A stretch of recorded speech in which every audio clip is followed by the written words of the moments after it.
जय हिंद, जय भारत। आज़ादी के अमृत महोत्सव वर्ष में आज बात करेंगे 13 अप्रैल 1919 को अमृतसर के जलियांवाला बाग में हुए भीषण जनसंहार की, जब जनरल डायर ने निर्दोष भारतीयों के लहू से उस पावन धरती को लाल कर दिया था। दोस्तों, जलियांवाला बाग स्वर्ण मंदिर के पास स्थित एक चौकोर सा मैदान है।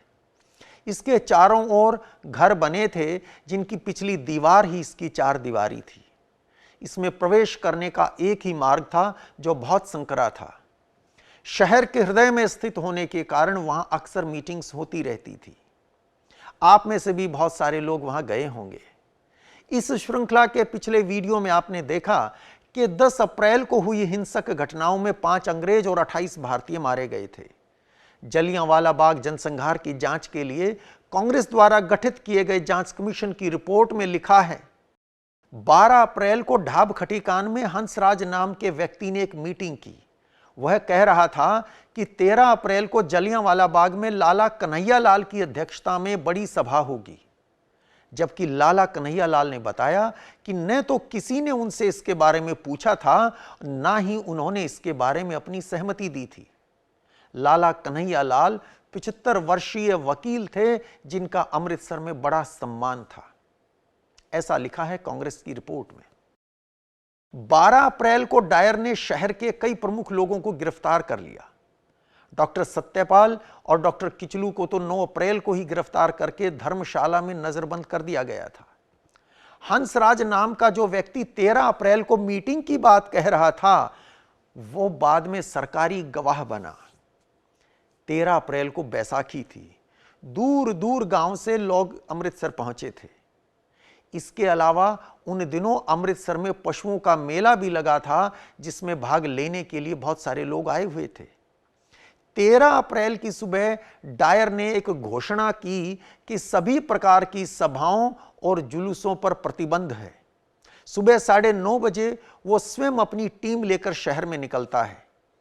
ढोल बजाकर लोगों को इकट्ठा करते हैं और वहां घोषणा करते हैं, शहर में रहने वाले किसी भी व्यक्ति को बिना पास के शहर छोड़ने की अनुमति नहीं है। रात को 8 बजे के बाद किसी भी व्यक्ति को घर से बाहर निकलने की आज्ञा नहीं है। 8 बजे के बाद यदि कोई व्यक्ति गलियों में पाया गया, उसे गोली मार दी जाएगी। किसी भी प्रकार का जुलूस अथवा 4 व्यक्तियों का एक स्थान पर इकट्ठा होना गैर कानूनी है और उसे हटाने के लिए यदि आवश्यक हुआ तो हथियारों की ताकत का इस्तेमाल किया जाएगा। शहर के कुछ हिस्सों में यह घोषणा करने के बाद दोपहर 12:30 बजे डायर और उसकी टीम वापस लौट जाती है। उन दिनों इंटरनेट, सोशल मीडिया, टीवी कुछ नहीं होता था। लिहाजा कुछ स्थानों पर की गई ऐसी घोषणा बहुत संभव है कि बहुत सारे लोगों तक इसकी जानकारी नहीं पहुंची होगी। अंग्रेजों द्वारा गठित हंटर कमेटी के सामने दिए बयान में डीएसपी प्लोमर मानता है कि जब धूप बढ़ने लगी तो डायर के कहने पर वे लोग वापस लौट गए।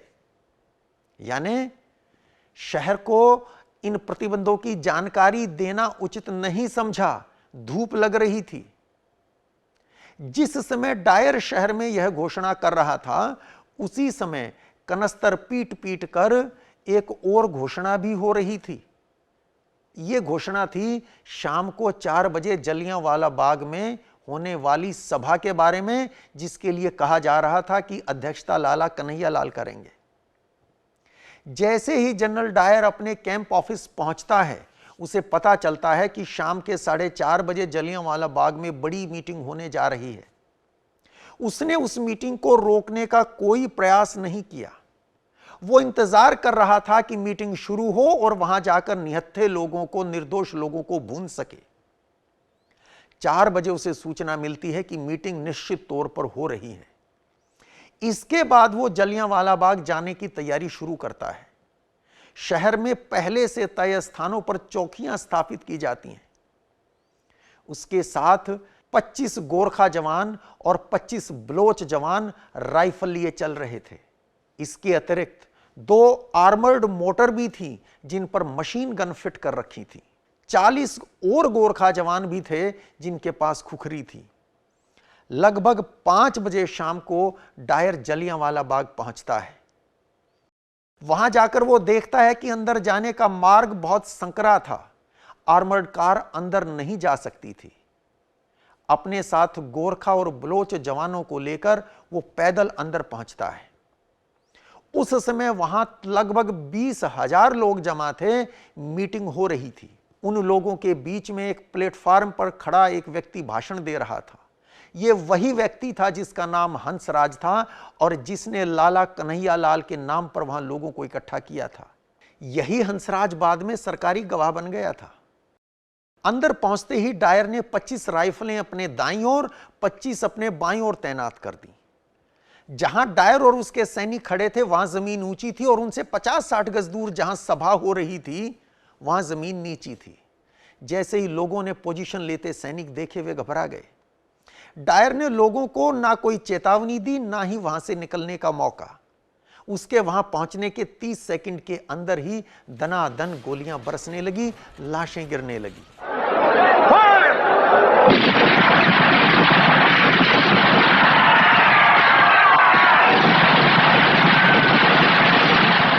बाग से निकलने के लिए 3-4 बहुत छोटी छोटी ओपनिंग्स थीं, जहां से एक एक करके व्यक्ति निकल सकता था। जान बचाने के लिए लोग उधर भागने लगे। डायर ने उनकी ओर इशारा करते हुए उधर गोलियां चलाने को कहा जिधर भीड़ ज्यादा थी। वो एक भी गोली बेकार नहीं जाने देना चाहता था। उस मैदान में एक सूखा कुआं भी था। जान बचाने के लिए कुछ लोग कुएं में कूद गए। फिर तो कूदने वालों की भीड़ लग गई। एक दूसरे के ऊपर लोग कूद कूद कर मर रहे थे। उस कुएं से 120 लाशें निकली थी, ऐसा बताया जाता है। 10 मिनट में 1650 राउंड गोलियां चली थी। जब गोलियां ही समाप्त हो गई तब वह नरपिशाच अपने सैनिकों को लेकर वहां से चला गया।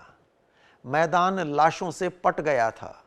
मरने वालों में छोटे बच्चे, महिलाएं, वृद्ध, पुरुष, सभी आयु वर्ग के लोग थे। सरकारी आंकड़ों के अनुसार 379 लोग मरे थे और 1200 घायल हुए थे, जबकि कांग्रेस की जांच रिपोर्ट के अनुसार लगभग 1000 लोग मरे थे और घायलों की संख्या तो इनसे भी कहीं ज्यादा थी। कांग्रेस द्वारा गठित जांच कमीशन की रिपोर्ट के पृष्ठ 57 पर लिखा है, बाग के बाहर निकलने के सभी रास्तों पर सिपाही तैनात कर रखे थे और उन रास्तों से निकलने वालों को भी गोली मार दी गई। इसमें कोई संदेह नहीं है कि डायर की योजना अधिक से अधिक लोगों को मारने की थी और मरने वालों की संख्या 1000 से अधिक नहीं थी। इसमें डायर का कोई दोष नहीं था। उसकी गोलियां समाप्त हो गई थी और वह आर्मर्ड कार अंदर नहीं ले जा सका था। ऐसा लिखा है कांग्रेस के इंक्वायरी कमीशन की रिपोर्ट में। जिन छोटी छोटी ओपनिंग से लोग निकलने की कोशिश कर रहे थे, उन्हें मारने के लिए बाहर सैनिक तैनात कर रखे थे। कितना निर्दयी अत्याचार वहां पे हुआ होगा। उस शाम जलियांवाला बाग में हुए मौत के तांडव को अपनी आंखों से देखा था उस समय पंजाब चैंबर ऑफ कॉमर्स के डिप्टी चेयरमैन लाला गिरधारी लाल ने। उनका घर जलियांवाला बाग के साथ था, पिछली दीवार जलियांवाला बाग की तरफ थी। वे बताते हैं, बाग में 1000 से ज्यादा लाशें पड़ी थी। मैंने देखा कि लोग भाग रहे थे। बहुत तो ऐसे थे जिनके अपनों की वहां लाश पड़ी थी या घायल पड़े थे, फिर भी अपनी जान बचाने के लिए वे भाग रहे थे, क्योंकि उन्हें डर था कि यदि 8 बजे के बाद वे बाहर सड़क पर दिखें तो फिर गोली मार दी जाएगी। जो घायल लोग भागकर बाग से बाहर निकले, वे कुछ कदम चलने के बाद गलियों में मरे पड़े थे। दोस्तों, डायर द्वारा पहले ही घोषणा की जा चुकी थी कि रात 8 बजे के बाद यदि कोई घर से बाहर दिखा तो उसे गोली मार दी जाएगी। इसलिए 8 बजने से पहले जो जलियांवाला बाग से निकल सकता था वो निकलने की कोशिश कर रहा था। डायर ने घायलों के इलाज के लिए कोई व्यवस्था नहीं की थी। हंटर कमेटी के आगे डायर से पूछताछ हुई थी। जब उससे पूछा गया, क्या यह सही है कि आप समय समय पर उधर गोलियां चलाने को कह रहे थे जिधर भीड़ सबसे अधिक थी? उसका उत्तर था, हां। क्या यह सच है कि तुमने फौज को ऐन भीड़ पर गोली चलाने का हुक्म दिया? यह सही है। कुछ और प्रश्न और उस अभिमानी अत्याचारी के उत्तर देखिए। प्रश्न: यदि अंदर जाने का रास्ता इतना चौड़ा होता कि उसमें से आर्मर्ड कार जा सकती, तो क्या आप मशीन गन से गोलियां चलाते? डायर का उत्तर था, संभव है, हां। जनरल, फर्ज कीजिए आप उस जगह पर टैंक ला पाते, तो क्या आप उस जगह पर मशीन गन भी चलाते? हां, मैं इस्तेमाल करता। प्रश्न देखिए, तब तो मरने वालों की संख्या और भी अधिक होती। डायर का उत्तर, हां। फिर पूछा गया, एक सदस्य पूछते हैं, हंटर कमेटी के एक सदस्य ने पूछा, मुझे लगता है ऐसा करके आप लोगों में डर पैदा करना चाहते थे। डायर जवाब देता है, आप जो चाहें कहें, मैं उन्हें दंड दे रहा था। जब उससे पूछा गया, यह जानते हुए कि उस भीड़ में बहुत से लोग ऐसे भी होंगे जिन्होंने एक स्थान पर 4 लोगों के इकट्ठे नहीं होने वाले आपके प्रतिबंध के बारे में पता ही नहीं होगा, तो क्या आपको यह नहीं सूझी कि गोलियां चलाने से पहले आप उन्हें वहां से चले जाने के लिए कहते? डायर उत्तर देता है, नहीं, मैंने ऐसा नहीं सोचा। मैंने केवल इतना सोचा कि मेरे आदेश का पालन नहीं हुआ है। एक और प्रश्न के उत्तर में वो कहता है, मैं उन्हें बिना गोली चलाए भी वहां से भगा सकता था, पर वे कुछ समय बाद फिर लौट आते और मेरा मजाक उड़ाते। मुझे लगा ऐसा करना मेरी मूर्खता होगी। निर्दयता की पराकाष्ठा देखिए। जब डायर से हंटर कमेटी ने पूछा, गोलियां चलाने के बाद आपने घायलों की राहत के लिए कोई उपाय नहीं किए? डायर का उत्तर था, नहीं, बिल्कुल नहीं, यह मेरा काम नहीं था। अस्पताल खुले थे, वहां डॉक्टर थे, घायलों को सहायता के लिए केवल प्रार्थना करनी थी।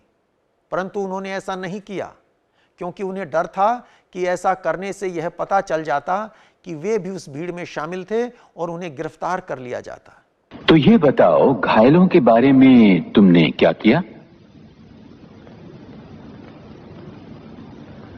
मैं उनकी मदद करता जो मांगते। 14 अप्रैल को जनरल बेनॉन को भेजी अपनी रिपोर्ट में डायर लिखता है, जलियांवाला बाग से लौटकर मैं शाम के 6 बजे मुख्यालय पहुंचा और रात के 10 बजे फिर शहर में यह सुनिश्चित करने के लिए निकला कि मेरे आदेश के बाद कहीं कोई शहरी रात 8 बजे के बाद घर से बाहर तो नहीं था। शहर एकदम शांत मिला, एक भी व्यक्ति कहीं नहीं मिला। दोस्तों, अंग्रेजों के आतंक से कोई लाश उठाने भी नहीं आ रहा था। आरसी मजूमदार अपनी पुस्तक history of freedom movement of India में लिखते हैं, घायल लोग असहाय होकर पड़े हुए पीड़ा सह रहे थे। अप्रैल की गर्मी की रात में लाशें सड़ रही थीं। गिद्ध और गीदड़ उस प्रलय का शिकार हुए निर्दोषों की लाशों से मांस नोचने आ गए थे। कितना भयानक दृश्य रहा होगा, आज उसकी कल्पना भी नहीं की जा सकती। लेकिन 14 अप्रैल को लाहौर के जनरल अफसर कमांडिंग जनरल बेनन डायर की सराहना करते हुए तार भेजते हैं।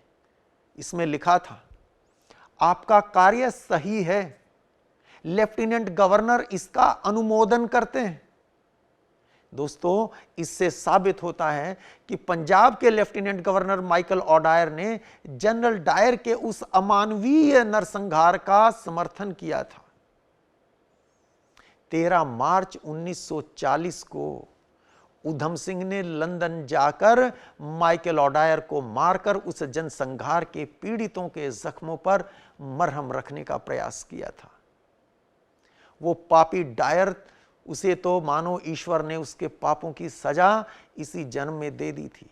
जीवन के अंतिम वर्षों में उसे कई पैरालिटिक अटैक हुए और आखिर में तड़प तड़प कर 23 मई 1927 को वो मर गया था।